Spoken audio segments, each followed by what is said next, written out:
here from Desert Sun Yoga. I want to do a quick video just to talk about proper form in Chaturanga.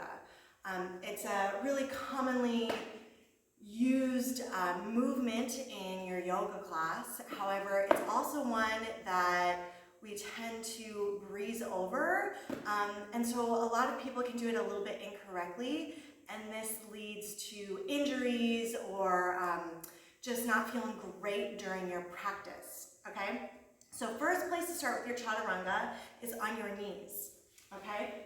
So you come into a plank position, make sure that your wrists are stacked right underneath your shoulders, and then let your knees come down onto the floor just as you start to work on some of the proper upper body alignment. One thing that happens a lot is people's wrists or elbows flare out away from them. So the first thing that you want to do is notice if that's happening, because if it is, when you come down, your elbows go wide, and that's just putting a ton of pressure on your wrists.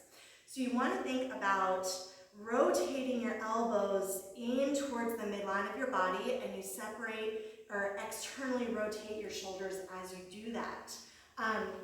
Now, for people who, when their arms are down just along the sides of their bodies, if they like crease at their elbows and your arms go out away from you, then you want to angle your hands outwards a little bit, like the pointer fingers reach up to the top corners of your mat. Not everybody needs to do this though.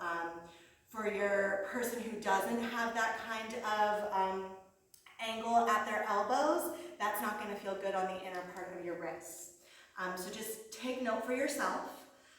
So from your knees, you're trying to, and that's not most people need to turn their hands out. You want to turn your elbows in towards the midline of your body. Keep the back of your neck nice and long. Hug your belly in. One thing I notice a lot is as students do this, they lead down with their bellies, and that's not good. You want belly button to spine. It is your arms, the bending of your elbows, that makes this movement happen. Externally rotate your shoulders, you inhale, and your elbows come straight in by your ribs as you exhale and you lower down. Then inhale, push yourself back up. So if you're newer to yoga and you don't have much upper body strength, that's where you probably need to stay for a while, just to make sure that you're staying strong, through your lower back and through your core. There's no need to be off your knees if your core can't handle that. So this is where a block becomes useful when you are ready to lift your knees off the floor. Okay? Shoulders away from your ears, you rotate your elbows in towards each other, and then if I were to go straight down here, I'd scrunch up at my neck. That's not good either. We don't want your shoulders to wing together, and we don't want to scrunch at your neck. So from here, plank position, you lean forward just about 1/4 of an inch and only go down far enough to your block before you push back up.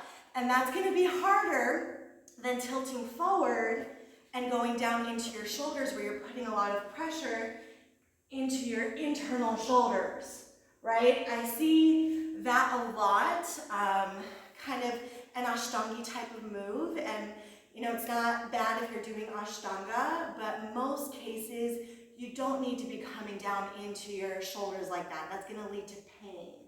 So with a block, it helps you stop right when you're at a 90-degree angle, and your elbows, they're not holding your ribs up, but they're almost like a little shelf for your ribs.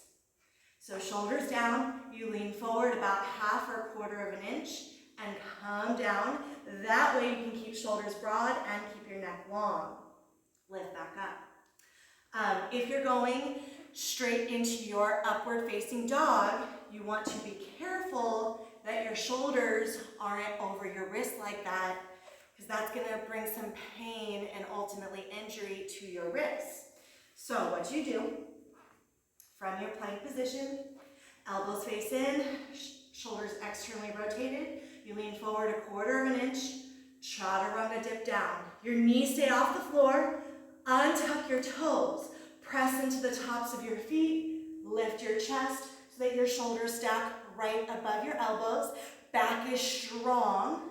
When you're ready, you use your hips to lift up so that you don't dump into your lower back as you melt your way into your downward facing dog. So that's your lesson in Chaturanga to up dog, down dog sequence, commonly used in yoga. Let me know if you have any questions about it at all. And know that this is something that yogis work on for years. It doesn't need to be perfect today. It just needs to be safe. All right, enjoy.